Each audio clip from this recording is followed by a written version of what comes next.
Boa noite, meus irmãos, sejam bem-vindos. Feriado, o pessoal está em casa curtindo, né, a sua acomodação. Nós aqui, os escolhidos para a palestra da noite, nós que vamos aproveitar as lições. Então vamos deixar as preocupações de lado, abrir as janelas da alma, buscando a sintonia com o nosso Mestre, com o nosso Pai Criador. Vamos fazer a leitura da mensagem.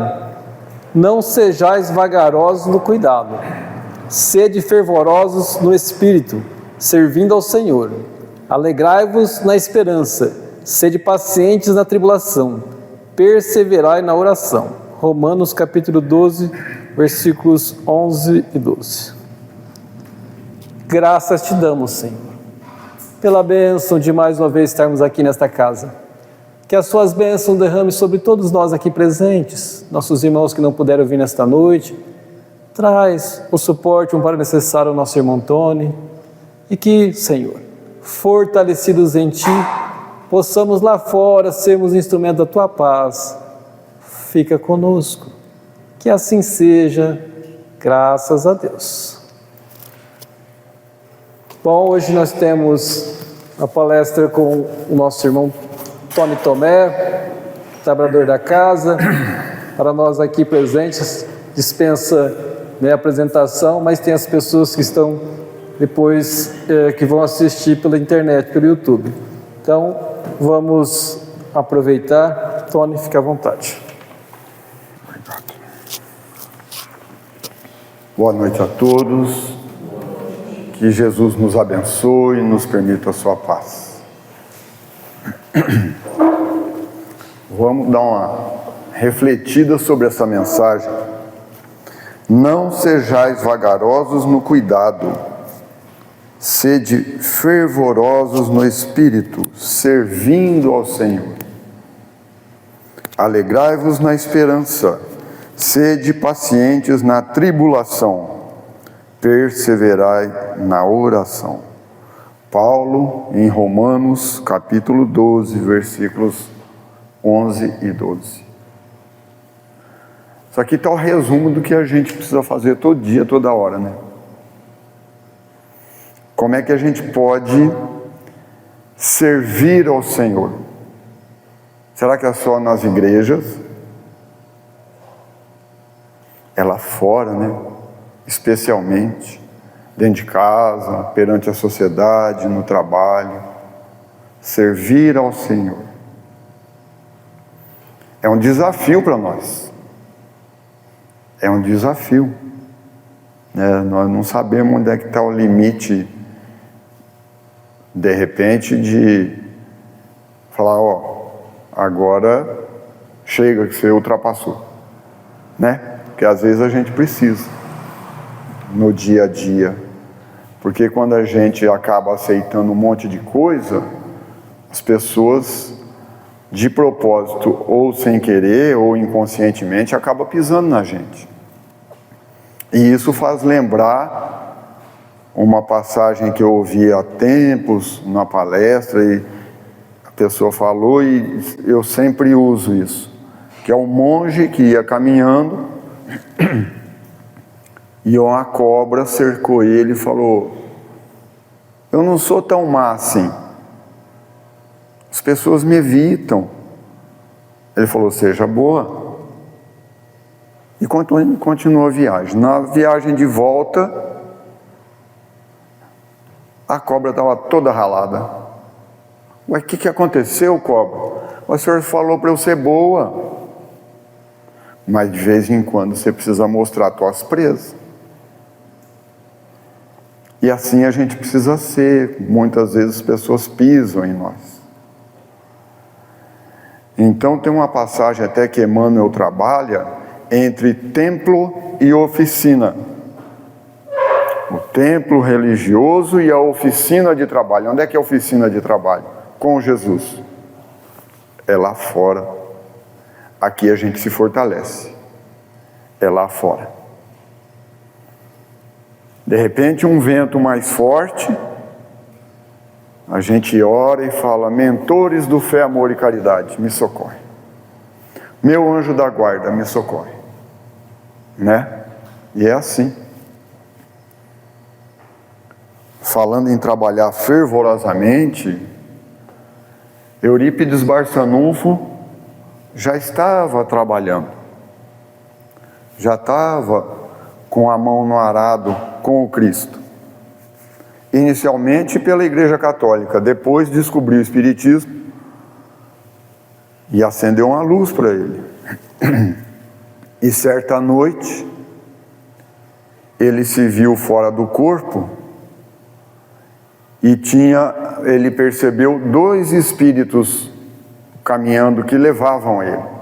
E ele volitava, ele flutuava. Andou muito. Aí ele chegou num campo verde e ele se viu e ele flutuava. E aí ele se viu sozinho. E isso é real, tá? Isso é real. Quem conta é Hilário Silva, através de Chico Xavier, depois de muito tempo que Eurípides já tinha desencarnado, que foi em 1918 que ele desencarnou aos 18 anos, aos 38 anos, e então ele caminhava, e ele viu no fundo uma pessoa, e aquela pessoa atraía ele. Quando ele chega perto, que ele consegue identificar, era Jesus. E a emoção foi tanta que ele caiu de joelhos e chorava, e chorava, e chorava. Quando ele consegue levantar os olhos e olhar para Nosso Senhor estava chorando. Aí ele adquiriu forças. Por que chora, Senhor? E Jesus quieto. Chora pelas mães que perderam filhos? Silêncio. Chora pelos desvalidos da terra? E pergunta daqui, pergunta dali, Jesus ficou quietinho. Aí quando Jesus respondeu, ele falou assim: não choro pelos desvalidos de todas as naturezas, de todos os sofredores da terra, não choro por eles, que merecem o nosso respeito. Eu choro por aqueles que me conhecem e não me praticam. Acordou. Imediatamente ele acordou, naquele choque da resposta de Jesus, começou a trabalhar e nunca mais parou. Nunca mais parou. Quantas vezes nós não temos um amparo desse, mas continuamos aí na vidinha nossa? Porque depois eu vou fazer, porque depois eu vou ser, porque depois o tempo passa. E não dá mais. Tem até uma mensagem da Sheila, né? Você está no lugar certo, com a pessoa certa, no momento certo. Tudo de Deus concorre ao teu favor para que você haja no bem. Pensar errado e agir errado corre por nossa conta. Sheila, através de Chico Xavier. Eu trouxe para a nossa reflexão da noite pouca coisa. 3 livros do Adelino, para a gente ler tudo isso aqui em 50 minutos. Você falou 60, né? Já passou 10 minutos, já passaram 10. Estou brincando. Tem alguns pontos importantes para a gente trabalhar.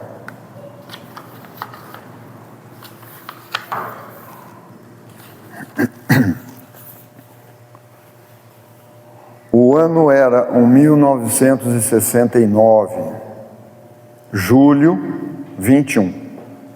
21 de julho de 1969, o Adelino estava em Uberaba pela primeira vez. Havia terminado a leitura de Lindos Casos de Chico Xavier. Eu pessoalmente recomendo. Quando alguma pessoa quer aprender sobre o Espiritismo, a pessoa nunca veio no centro, ou veio uma vez, e está assim, está querendo entender, leia esse livro. Quem assistiu o filme do Chico Xavier sobre a vida dele, foi tirado desse livro. Lindos casos de Chico Xavier, do professor lá do Rio de Janeiro, já desencarnado também, Ramiro Gama. Então Adelino diz assim: tinha acabado de ler Lindos Casos de Chico Xavier, do professor Ramiro Gama, e estava enamorado da personalidade do Chico, como continua até hoje, a admiração não crescendo. Isso é o Adelino falando. A fila de pessoas era interminável e caminhava lentamente, pois quem o conhece não tem pressa alguma de sair de perto dele. Em determinado momento fez um gesto com a mão, chamando-me. Olhei em volta, imagina, né? Você está na fila assim, o Chico chama, ele olhou em volta, ninguém foi, eu também não fui, diz ele. Passaram-se longos minutos e novamente ele fez o sinal. Ainda dessa vez não fui. Ele não me conhecia, como é que ele pode estar me chamando, né? Nunca tinha ido lá. Mais um pouquinho caminhei, aí ele virou e falei assim: onde é que está aqui? Mais algum tempo, já não estava muito distante, ele olhou novamente para o meu lado e chamou-me pelo nome. Adelino, vem aqui. Não sei definir emoções, muito menos esta. Só sei dizer que não vi o espaço que tinha entre eu e ele. E quando vi, já estava abraçado a ele, feito era no muro. Sabe aquela planta que enraiza no muro? A emoção e a alegria haviam tomado conta de minha alma. Comecei a falar, querendo dizer tudo ao mesmo tempo. Era todo ânsia e, num atropelo, lhe disse: Chico, tenho nem mais nem menos do que 703 perguntas para te fazer. Vá fazendo, meu filho, uma de cada vez. Aquela paz impressionava-me, jamais havia conhecido alguém com tanta serenidade. Das 703, consegui fazer somente 3, e as respostas dele foram tão intensas que me modificaram a vida para sempre. Primeira resposta: Chico, estou vindo para o Espiritismo. Nunca compreendi tanto a vida como agora. Estou tão bem que não sei se me dedico totalmente a ele desde já, ou se vou fazer uma faculdade primeiro. Meu filho, precisamos estudar. Não podemos nos esquecer de que Deus tem enviado livros aos homens. Tudo começou com os 10 mandamentos. Depois o Velho Testamento, o Novo, Allan Kardec. Todos precisamos estudar, muito, mas não adianta ser sábio sem ter amado primeiro.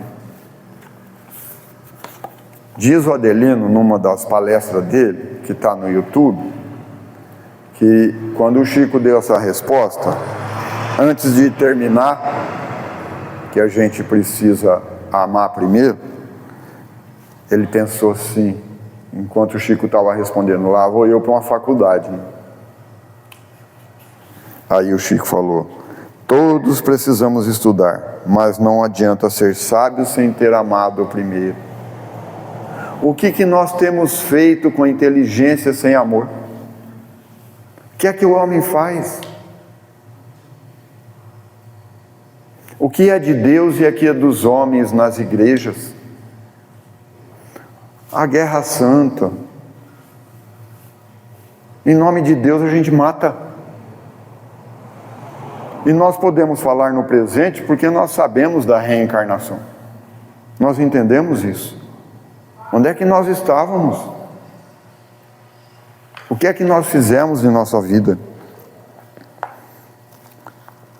Segunda resposta: Chico, tenho sido assediado por comunistas e socialistas que querem a mudança do regime, excluindo estas pessoas que fazem passeatas e protestam nas ruas, enquanto os pais trabalham e mantêm o lar e seus estudos. Resta um pequeno grupo de idealistas que parece querer a mudança do regime por amor ao povo que está sofrendo. O que é que você me diz? Meu filho, isso não é novo. E começou a falar-me sobre Esparta, Atenas, e arrematou desta forma luminosa: se você tem o amor em seu coração, não precisa de um regime que o obrigue a dividir. Por que esperar um regime obrigá-lo, quando você pode dividir espontaneamente? Mais tarde, fui encontrar este assunto no livro Palavras do Infinito, nas páginas 93 e 94 da segunda edição, da livraria editora Allan Kardec. Vi então que Emmanuel já havia tratado do assunto com admirável sabedoria, quando lhe perguntaram: que pensam os espíritos da desigualdade social? Ele respondeu que o problema das desigualdades sociais afronta os pensadores desde a aurora dos tempos. É preciso, contudo, considerar que, se a pobreza luta com infortúnios e adversidades, a riqueza e a autoridade implicam deveres muito sagrados diante das leis humanas e divinas, dos quais decorrem responsabilidades temíveis para quantos não os saibam cumprir. Em tese, as classes existiram e existirão sempre. O que, porém, deve preocupar os sociólogos modernos é estabelecer a solidariedade entre elas, a conciliação de seus interesses, a multiplicação urgente das leis de assistência social, as únicas alavancas mantenedoras da ordem. A evolução dos povos significa a evolução de seus códigos. Cremos, portanto, que em futuro próximo, os fenômenos sociais serão controlados com mais critério na esfera político-administrativa, como medida necessária imposta para a evolução geral. Isso é Emmanuel falando. E cabe aqui um seminário, né? Eu não tenho condições para isso. Estou lendo aqui para a gente refletir sobre a vida de Chico Xavier, os ensinamentos que ele trouxe. A terceira resposta. Chico, por que nós brasileiros... Ele era jovem, né? Ele fala também na palestra. Eu era jovem, então vim com essa pergunta para ele. Chico, por que nós brasileiros somos tão contidos em matéria de sexo, quando o sexo é praticado livremente nas grandes potências? Mas as grandes potências são os países de maior índice de suicidas no mundo. Se o sexo resolvesse o problema, eles não se matavam, não é mesmo? Mas, e as imensas concessões do amor livre? Se é livre, não pode ser amor, porque o amor é com responsabilidade. Aí tem uma outra pergunta que ele faz logo aqui na frente, que ele está conversando sobre isso.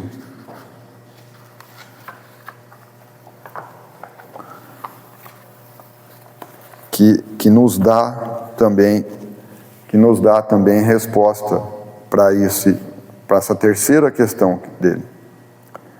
Conversávamos com o Chico sobre desregramentos do sexo adultério, quando ele disse: converso tudo isso com os meus sobrinhos, e eles me dizem: o senhor está fora do tempo, a época agora é outra, isso não existe mais.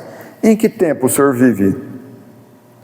E o que você diz, Chico? Alguém perguntou. Digo que vivo no tempo da consciência.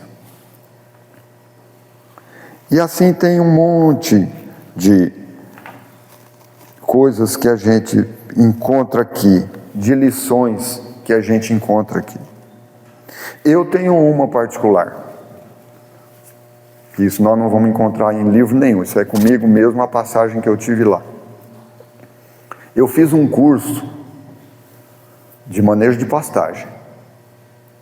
E o curso era lato sensu.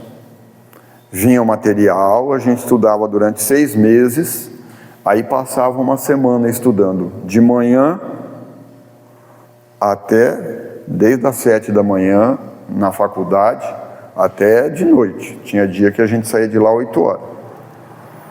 E eu fiz esse curso com um amigo que morava em Jales, que é de Santos, inclusive o irmão da Simone, ele que me mandou a mensagem da Simone, e nós iniciamos o curso de estudo das obras de André Luiz nas quartas-feiras. Que por acaso alguém quiser participar, é só chegar e entrar. Toda quarta-feira aqui, às 20 horas, nós fazemos o curso das obras de André Luiz, estamos no 2º livro. E o Marcos, ele de 4 irmãos, ele era o 3º, a Simone era a 4ª, e com 14 anos ela teve uma doença muito grave, desencarnou. E ela mandou, eu acho que umas 2 mensagens através do Chico. E eu falei para ele, no sábado você quer ir lá no Chico? Quando terminar? No sábado terminou meio-dia, né, o curso. Ele falou, vamos. E aqui também tinha um amigo nosso, cego, que morava em frente o asilo, o seu Onofre. E eu falei, seu Onofre, eu vou para Uberaba, vou levar teu nome lá e colocar o seu nome nas orações do Chico. Ô, meu filho, muito obrigado, faz isso. Aí nós passamos aquela semana, que foi pauleira, né? E sábado à tarde eu fui visitar uma amiga, que quando eu morei em Uberaba, que eu fiz a faculdade, nós moramos numa república e fizemos amizade com o casal da frente. O seu Oswaldo já tinha desencarnado e a dona Bela estava de cama. E ela me reconheceu, ela não reconhecia muita gente. Aí eu cheguei lá, eu cumprimentei o filho, tudo, e Dona Bela, eu estou indo lá no Chico Xavier, vou levar seu nome para oração. Tomé, me tira daqui, Tomé, me tira daqui. Eu olhei para o Paulo, ele falou, ela tem que ficar deitada, porque se ela sentar, ela vomita e defeca. Ela tem que ficar deitada, ela tem que ficar nessa posição. Imagina o sofrimento. E a tardezinha foi chegando, lá no Chico é às 8 horas. Começou a chover. Na hora que a chuva começou, nós corremos, despedimos, entramos no carro e fomos para o hotel.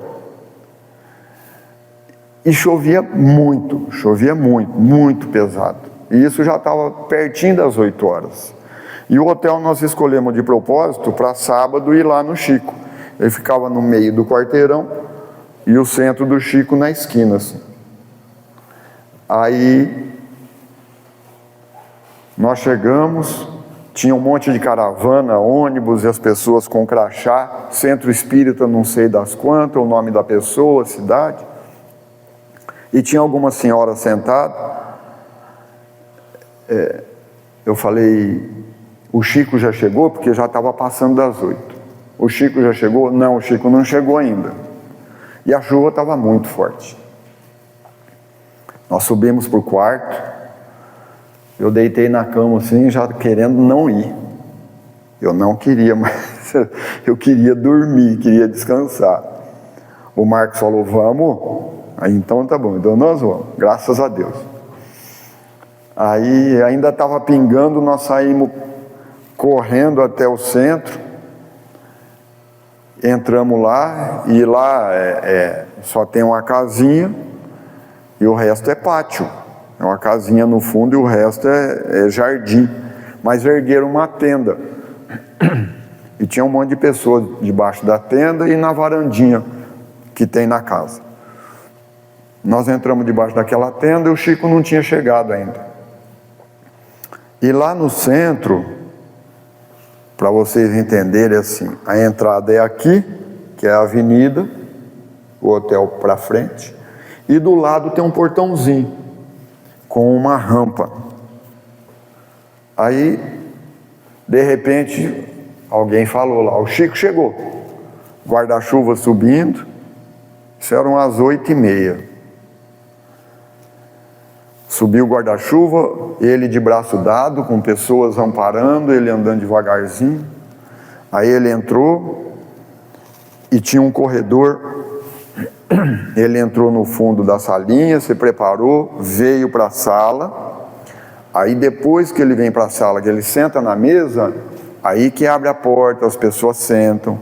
Quem está na fila senta, é por ordem de chegada, né? Senta, que vai participar com ele do Evangelho no Lar. É um Evangelho no Lar. As reuniões do Chico sempre foram assim. É o Evangelho no Lar. E aí nós conseguimos, porque tem do lado, tem a varanda assim, tem janela e tem janela. E ele entra pelo corredor, entra lá no fundo e vem na mesa. Nós conseguimos espaço numa janela. E aí faz a prece, faz a leitura do Evangelho, várias pessoas sentadas em volta da mesa. Aí ele recebe uma mensagem. Aquele dia Emmanuel mais uma vez deu uma mensagem. E a voz dele estava um sopro, nem saía direitinho. E eu fiquei refletindo. Foi uma lição que eu nunca mais esqueci. Porque eu, graças a Deus, com energia para poder ir, estava querendo deitar. Ele que deu a vida, ele deu a vida. Ele não precisava mais ir. Ele trabalhou a vida inteira. Ele não faltou. Ele não faltou. Debaixo de chuva, ele só atrasou um pouco por causa da chuva, que era muito forte, era torrencial. Ele não faltou. E quantas vezes eu fico em casa, não vou sair, não vou fazer uma visita para um parente, a gente deixa para encontrar os parentes nos velórios, aí sai correndo.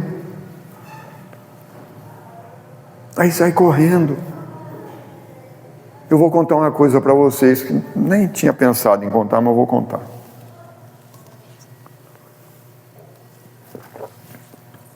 São experiências de vida que eu acho importante falar.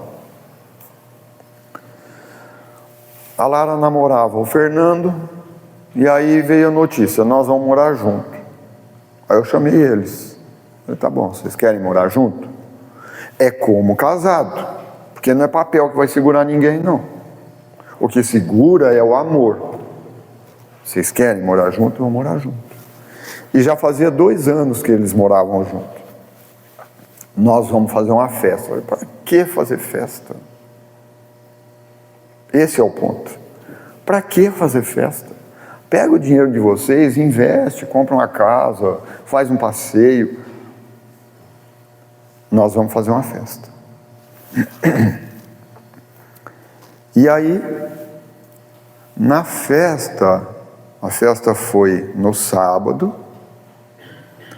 Minha mãe, que reside em Mirassol, a irmã dela de Araraquara, eles chegaram uma semana antes, chegaram no sábado. E teve, não sei se foi no domingo ou na segunda-feira de manhã, que eu passei na padaria, comprei pão e levei para o café, lá na fazenda.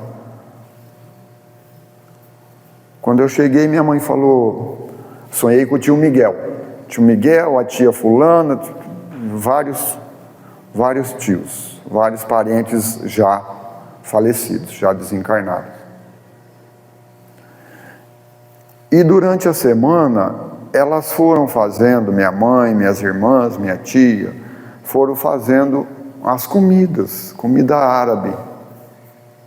Fizeram 2 ou 3 tipos de comida, uns 15 quilos de cada uma, mais ou menos. E ficou tudo no mesmo assim, porque 15 quilos não faz de uma vez, né? Então faz um pouco, depois faz um pouco, depois faz um pouco. Ficou um sabor só, não ficou com nuances de mais salgado, menos salgado.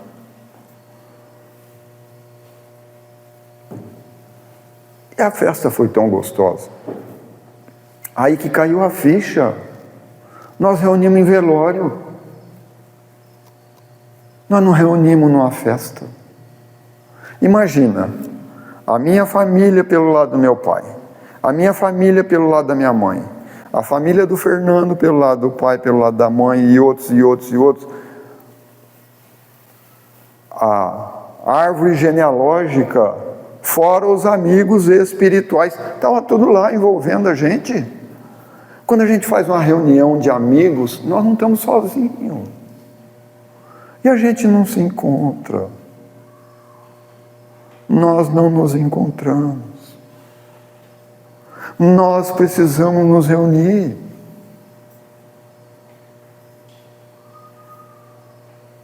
Porque senão depois, fica para depois. Para quando vai ficar? Tem nesse livro aqui,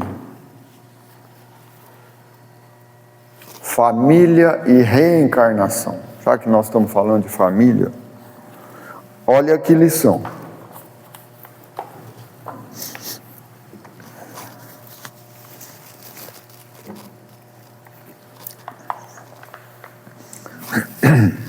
Alguém perguntou ao Chico sobre dificuldades em família. Eis o que pude anotar.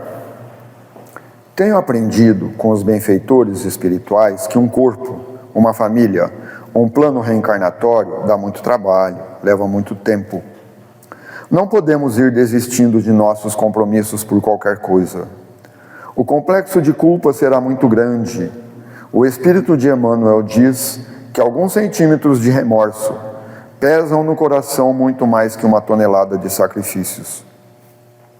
Melhor tolerar quanto possível o marido grosseiro, a mulher ciumenta, a filha orgulhosa, o filho ingrato, o parente difícil.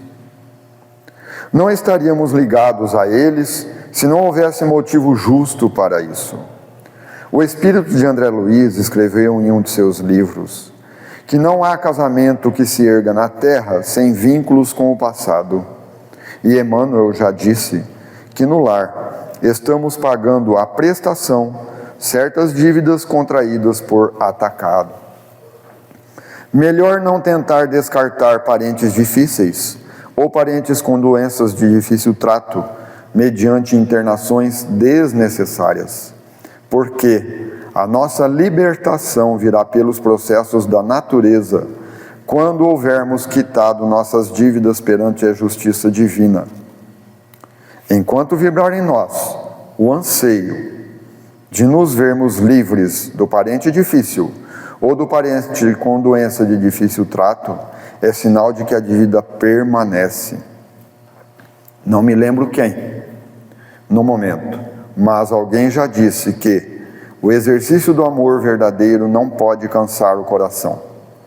Quando Jesus perguntou a Simão Pedro: Simão, filho de Jonas, tu me amas? Simão entristeceu-se porque era a terceira vez que Jesus lhe perguntava se ele o amava e disse-lhe: Senhor, tu sabes todas as coisas, tu sabes que te amo. E Jesus lhe respondeu: apacenta minhas ovelhas. Interessante notar que Jesus não perguntou se Simão Pedro tinha dinheiro, cultura, propriedades, inteligência, se era casado ou tinha filhos. Perguntou-lhe apenas se ele o amava, como a nos indicar que se tivermos amor, todas as demais dificuldades se resolvem.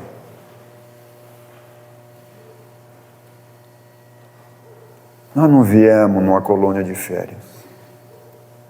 Nós não estamos passeando aqui na Terra. Nós precisamos aproveitar a nossa vinda aqui na Terra.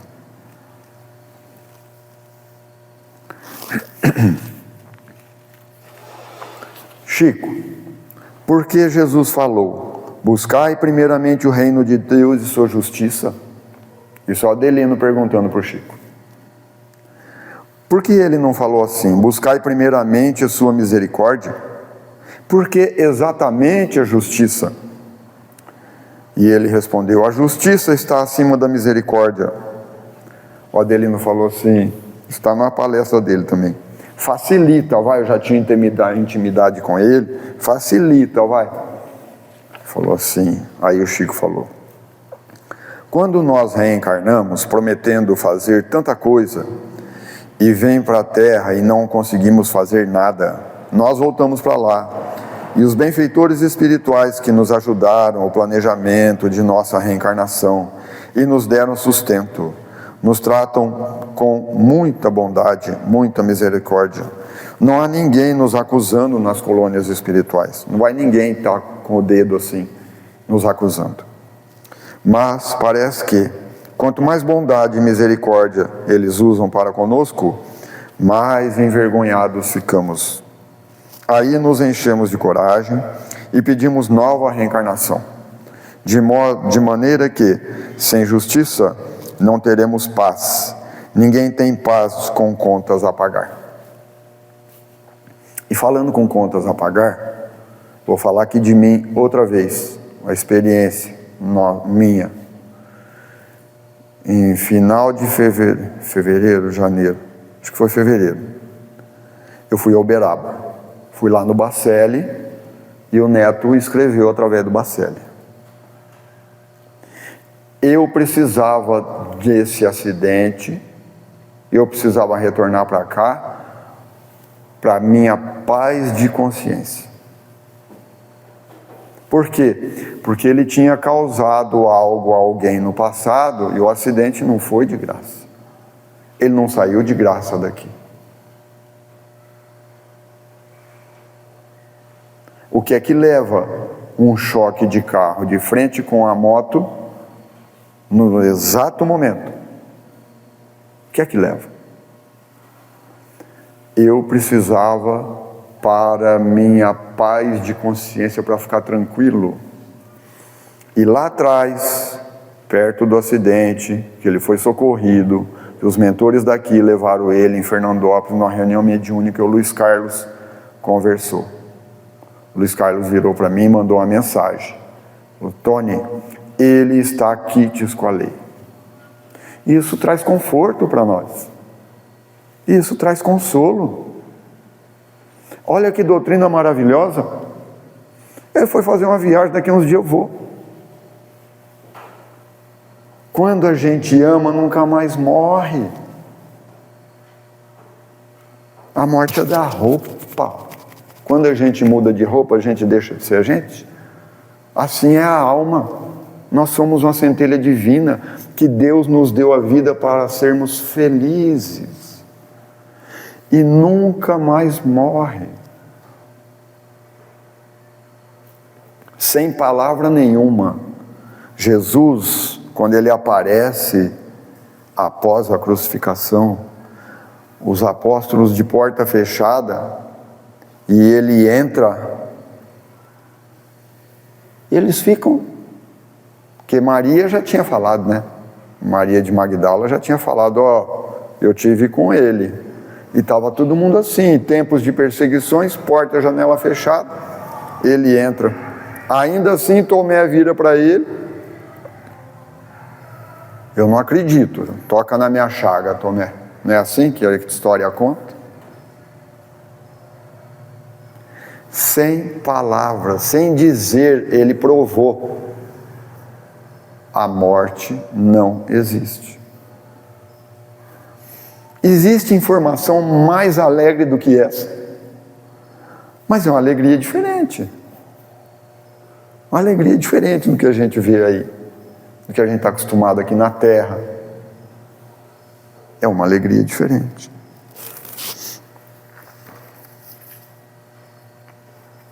Olha a aceitação.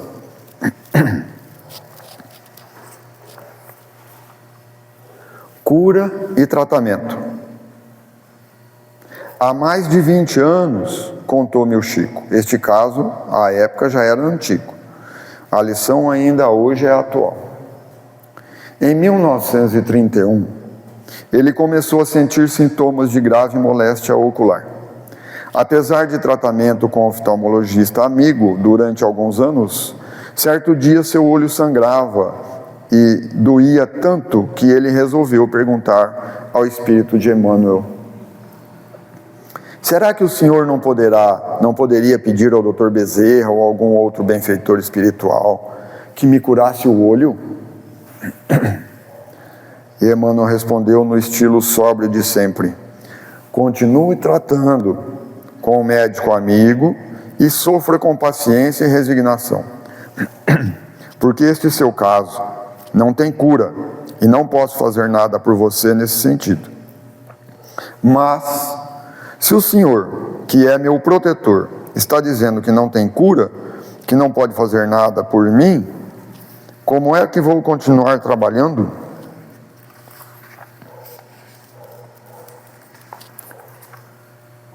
E o iluminado espírito de Emmanuel completou sereno: eu disse que não tem cura, não que não tem tratamento. E desde então, até hoje, o Chico trata religiosamente o olho doente, colocando remédios várias vezes por dia. Diz o Adelino que o Chico estava psicografando e o olho sangrando, e ele enxugava com lenço aquele sangue e não parava de psicografar. Não parava. Não parava. Isso aqui é aceitação e compromisso com o Cristo. Tem um monte de mensagens, mas eu não vou ler todas não, que eu anotei aqui. Mas interessante essa aqui. O poder das trevas, todos nós estamos sujeitos, né? Visitamos o Chico e enquanto conversávamos, uma de minhas irmãs conseguiu anotar o que aqui transcrevo. O povo subestima o poder das trevas e elas vão entrando. Os espíritos das trevas têm uma hierarquia quase perfeita. Eles me criaram todos os tipos de dificuldades possíveis e imagináveis para que eu parasse com a mediunidade. Certa vez, o espírito de Emmanuel me disse: você será testado de todo jeito. Penso muito antes de sair de casa, porque nunca sei o que vai acontecer. Muitas vezes eles improvisam na hora. Parece que ficam esperando eu dar um tropeção para acabar de me empurrar. Certo dia levei um tombo. Caí de costas, batendo fortemente a cabeça.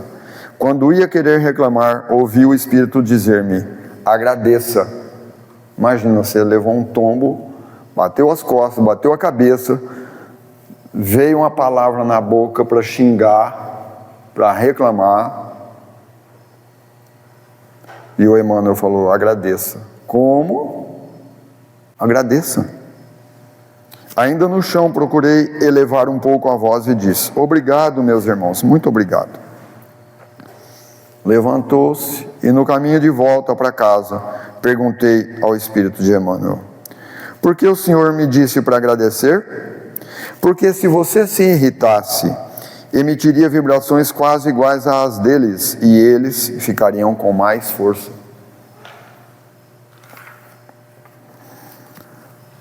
Quando a gente bate um martelo no dedo, o que a gente faz? Agradeça. A coisa é simples. Agradeça. Então nós precisamos ter consciência. Está gravado aqui para poder sair para fora, em atitudes, em pensamentos. Há muito tempo, quando tinha bastante funcionário na fazenda, tinha um moço lá, tratorista, e as peças de trator, os implementos, assim, não é fácil o ajuste, né? Muitas vezes tem que dar umas pancadas. E ele ia colocar e não conseguia. Não conseguia. E ele batia e xingava. Oh, desgraça!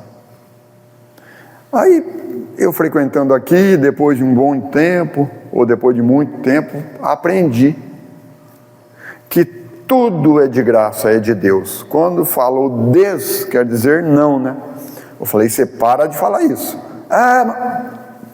Não fala mais isso aqui. Não vem com vibração ruim aqui. Ele resmungou. Talvez continuou xingando quando eu não estava perto. Eu expliquei para ele. Você está tirando o que Deus te deu, que é de graça. Nós não pagamos pelo ar, nós não pagamos pela semente. Uma semente elaborada de um arroz que produz mais, de uma soja, de um milho, etc., que produz mais. É justo você pagar, a gente pagar, para quem pesquisou e fez essa semente evoluir e que haja mais produção. Mas está tudo aí. Quem foi que criou o arroz? É de Deus, está para nós. Esse livro é polêmico, onde o Adelino fala que o Chico é a reencarnação de Kardec. E numa ocasião, o livro tinha acabado de sair.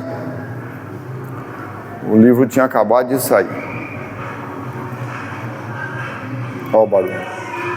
Isso é para a gente testar, para testar a gente também, porque quando o Chico estava lá, em Pedro Leopoldo, que ele começou o trabalho dele na casinha dele humilde lá, não era um caminhão de criança que passava com ônibus, com som. Era gente de outra igreja que punha um alto-falante desse tamanho na porta do centro para atrapalhar a reunião. E o Chico nunca reclamou. Está lá no livro Lindos Casos de Chico Xavier. Nunca reclamou. Ele foi vencendo. Então eu estava numa ocasião aí em Fernandópolis, lá no Fran, ele fez um encontro com o professor dele, dos ungüentos que ele fazia, dos remédios que ele fazia, que é o Langerton, lá de Peirópolis, pertinho de Uberaba. E ele trouxe seu Langerton e tinha muita gente. E eu sentei do lado de uma moça, disse que era de São Paulo, e ela falou: eu nem li esse livro polêmico, Kardec prossegue, que é onde o Adelino fala que o Chico é a reencarnação de Kardec. Eu falei: mas você perdeu a história do Jorge. Quem é o Jorge? Para a gente caminhar para o nosso final aqui. Aí o Jorge é um personagem, e eu vou procurar contar a história dele aqui. Assim. O Adelino falando, em todos esses anos que tenho ido a Uberaba, tenho conhecido muita gente. Gente boa, gente menos boa, gente meio boa e gente menos boa.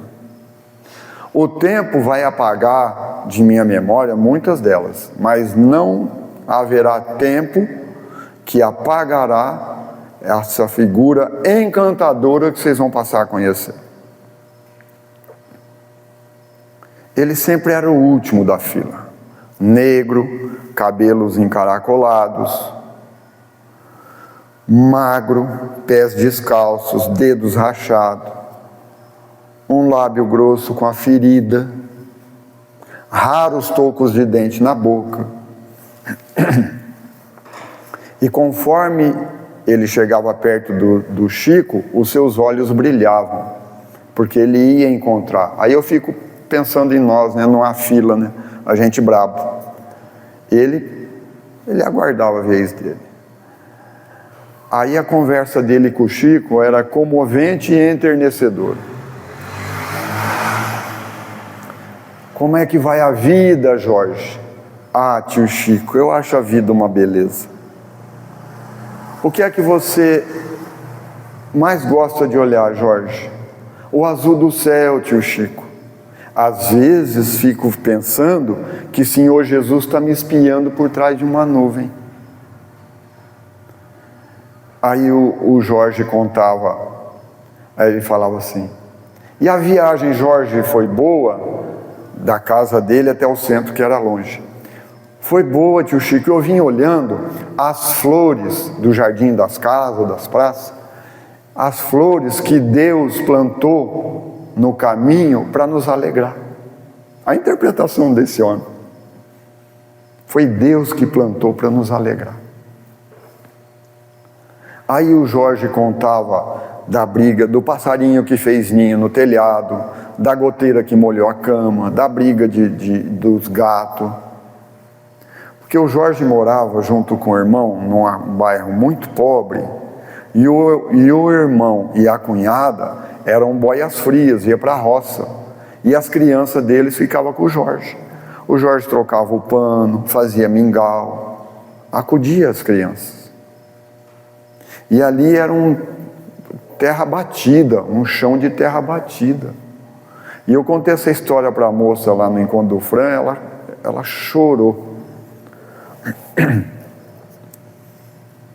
Aí o Adelino fala assim: eu não sei por que o Chico diminui o tempo do Jorge quando tem um monte de pessoa que veio de longe e acabou entrando depois do Jorge na fila e mal pegaram na mão do Chico. Somente depois de muito tempo que eu fui entender que a pessoa capaz de parar para conversar com o Jorge era o Chico. O irmão não tinha tempo, trabalhava, chegava cansado, no outro dia na rua ninguém lhe dava atenção. E a gente, quando o Jorge chegava, a gente tinha pressa que ele saía. Foi a única vez, diz o Adelino, que eu vi os espíritas enfiar a mão no bolso e dar um dinheiro, que era para ele sair de perto, porque ele fedia. Para ele sair de perto. E ele pegava esse dinheiro, e o Chico dava um dinheiro para ele também. Ele punha numa capanga, ali tinha doce, tinha biscoito, dava um nó. Aí o Chico falava assim: ô Jorge, canta uns versos, declama uns versos para mim, Jorge. E o Jorge declamava 3, 4 versos. Eu chegava até me virar na cadeira, pensando comigo, onde é que o Chico arruma tanta paciência? Quando eu pensava que ia tudo terminar, o Adelino falando. O Chico falava assim: agora, para nossa despedida, o Jorge vai declamar aquele verso que eu mais gosto. Qual, tio Chico? Aquele da moça que você ia roubar. Ah, tio Chico, já me lembrei. Ele tinha um paletó com um único botão que apertava o corpo dele, aquele corpo franzino. Ele abotoava, punha a gola da camisa para fora, punha as mãos para trás, igual uma criança na escola, olhando as autoridades, o professor, etc. E sapecava, inflamado de orgulho. Menina, penteia os cabelos, joga trança para cacunda, queira Deus que eu não te leve de domingo para segunda. O riso era geral, todo mundo ria, o Chico ria, o Jorge ria. Mas ainda assim, um sorriso doído, porque os lábios se dilatavam e a ferida sangrava. E para se despedir, não era assim simplesmente. Ele beijava a mão do Chico, que beijava a mão dele, que beijava o rosto, o Chico beijava o rosto dele, e ele beijava os dois lados do rosto do Chico, e ele falava, nariz com nariz, aquele bafo. Eu nunca vi o Chico ter um movimento instintivo de recuo, como eu tivera todas as vezes. Falei: Adelino, eu posso contar a sua história, falar de você? Ele falou: pode. Aí ele ia embora, despedia e ia embora.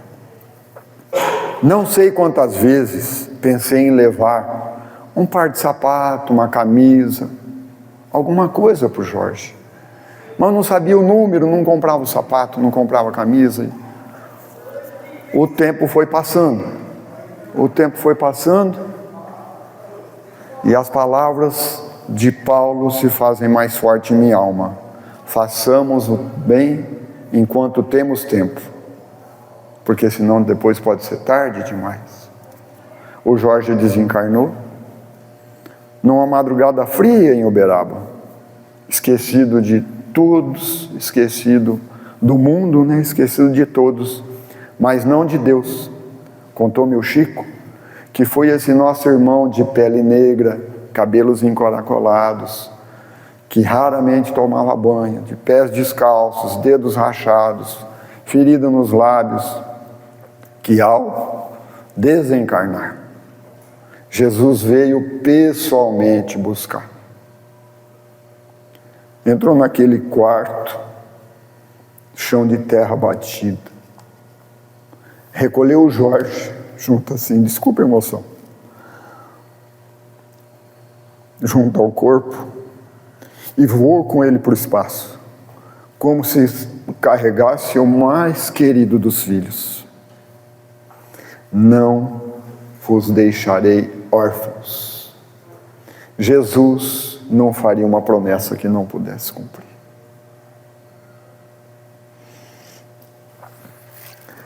Eu quero encerrar esse livro aqui, Momentos com Chico Xavier. Toda terça-feira eles tinham uma reunião lá. E quando ele lançou o livro, um amigo do Adelino lá de Mirassol escreveu, Hércules Domingues de Faria. Eram mais do que encontros de amigos. Na verdade, às terças-feiras reuniam o mestre, que não gosta de ser chamado assim, e o discípulo, que não se acha qualificado para tanto. O aprendiz anotava tudo. O aprendiz anotava tudo que eu via. De tudo que anotou, conta um pouco em Momentos com Chico Xavier, que é esse livro. Eu criei esse preâmbulo aqui para a história. Chico Xavier diante da morte. Isso aqui, quando tinha a data que o Adelino anotava, ele punha aqui no livro. 22 de junho de 99. Aí o Chico falando. É muito custoso a gente estar frente a frente da morte. Consciente. É uma beleza terrível. As pedradas das margens do caminho ferem e matam. Minha riqueza são meus amigos fiéis. Olha o Chico falando. Minha riqueza são meus amigos fiéis. Preparo-me para voltar para casa depois de um longo dia de trabalho. Nada fiz para merecer um bom lugar, mas quero dizer a vocês que, onde quer que eu esteja, sempre vou me lembrar das nossas terças-feiras. Que Jesus nos abençoe.